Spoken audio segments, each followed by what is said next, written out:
Hi friends, இன்றைக்கி cauliflower வச்சு snacks தான் ரெடி பண்ண போகிறேன். காலிஃப்ளவரை கட் பண்ணி எடுத்து வச்சுருக்கேன்.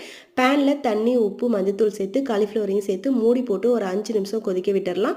காலிஃப்ளவர் வெந்ததும் பச்சை தண்ணியில் கழுவிட்டு மறுபடியும் தண்ணியை வடிச்சிட்டு மிக்ஸி ஜாரில் சேர்த்து அரைச்சி எடுத்துகிட்டு வந்து ஒரு பவுலில் சேர்த்துக்கலாம்.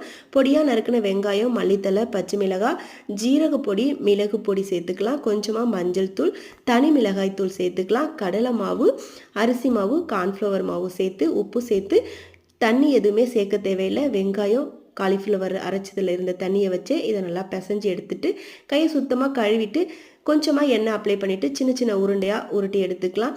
இதே போலவே எல்லா உருண்டையும் உருட்டி எடுத்துட்டு பேனில் எண்ணெய் சேர்த்துருக்கேன். எண்ணெய் சூடானதும் எல்லா உருண்டையும் ஒன்று ஒன்றா சேர்த்துக்கலாம். ஒரு நிமிஷம் வெந்ததும் திருப்பி விட்டு நல்லா கலந்து விட்டு வேக வச்சு எடுத்துக்கணும். நல்லா செவந்து உள்ள நல்லா வெந்து மேலே நல்லா கிறிஸ்பியாக வந்திருக்கும்.